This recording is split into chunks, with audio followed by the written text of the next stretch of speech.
اپنے پارٹی میں اپنے قافلے میں جو ہے وہ ویلکم کرتا ہوں۔ ان کا تعلق جو ہے وہ پاکستان تحریک انصاف سے تھا۔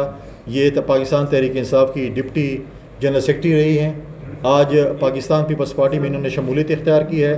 میں اپنی طرف سے اپنی پارٹی کی طرف سے ان کو اپنے اس قافلے میں ویلکم کرتا ہوں، اور انشاءاللہ تعالی ان کی جو ایکسپیرینس ہے، ان کا جو تجربہ ہے پولیٹکس میں، اس سے پاکستان پیپلز پارٹی مستفید ہوگی، اور انشاءاللہ تعالی ان کو ہم اپنے خاندان میں ویلکم کرتے ہیں۔ اور ان کے جو ہے جس طریقے سے انہوں نے خاص کر پی ٹی آئی میں میڈیا کو ہینڈل کیا ہے یا باقی فیلڈز میں انہوں نے ہینڈل کیا، انشاءاللہ تعالی ہم سمجھتے ہیں کہ ایک پازیٹیو انکلوژن ہے پاکستان پیپلز پارٹی میں، ان کا اندراج ہے۔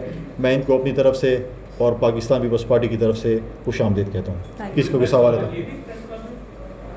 ویسے کوئی پریس کانفرنس آج ہی میرے ساتھ ہی کرتا فرسٹ پریس سر بڑا اہم کردار رہا ہے عدالتوں کا الیکشن کے انعقاد کے بارے سے۔ پہلے ضمنی الیکشن جو تھا پنجاب کا، اس میں فیصلے آئے عدالتوں کی طرف سے، اس میں توہین عدالت کے بھی کچھ چارجز لگائے گئے۔ اس کے بعد عدالتوں کی طرف سے کچھ سزا یافتہ لوگوں کو ایئرپورٹ پہ بایومیٹرک کا پروٹوکول بھی دیا گیا۔ اب عدالتوں کے پیچھے ہی کچھ لوگ چھپ کے الیکشن کو ڈیلے کرنا چاہتے ہیں، اس میں تاخیر کروانا چاہتے ہیں۔ جو لوگ عدالتوں کی آڑ لے کر الیکشن تاخیر کرنا چاہتے ہیں، آپ ان کو تنقید کا نشانہ بناتے ہیں، آپ ان کو عوام میں آنے کی دعوت دیتے ہیں، تو آپ عدالتوں کے بارے میں، عدالتوں کے کردار کے بارے میں ڈسکس نہیں کر رہے۔ دیکھیے، میں نے اپنے ابھی پریس ٹاک میں بھی کہا ہے کہ پہلی بات تو یہ ہے کہ میں نے کل بھی بات کی تھی کہ جسٹس فائز عیسی صاحب نے جو ہے انہوں نے کہا ہے کہ پتھر پہ لکیر ہے 8 فروری کا الیکشن۔ اب جب انہوں نے ایز اے چیف جسٹس یہ بات کی ہے تو ہم سمجھتے ہیں کہ وہ بات پتھر پہ لکیر اور چیف جسٹس سے کہنا بالکل، ہم کہتے ہیں کہ الیکشن جو ہے جسٹس فائز عیسی کے ہوتے ہوئے کوئی ملتوی نہیں کر سکتا۔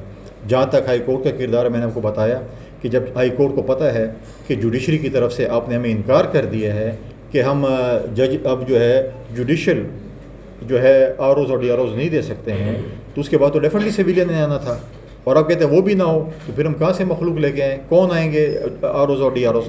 اس لیے میں سمجھتا ہوں کہ فائز صاحب کو اس چیز کو دیکھنا چاہیے کہ ان کی ماتحت عدالتیں ہیں، انہوں نے جو کل یہ فیصلہ دیا ہے اس کے اوپر آج سپریم کورٹ میں جو چیز چل رہی ہے، پاکستان پیپلز پارٹی کی ڈیمانڈ ہے کہ ایک دن پہلے کل ہمارا شیڈول آنا تھا، وہ شیڈول آیا جائے۔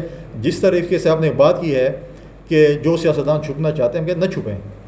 اب وہ سوال پہلے کرتے تھے کہ مجھے کیوں نکالا، اب وہ کہتے ہیں کہ مجھے کیوں بلایا۔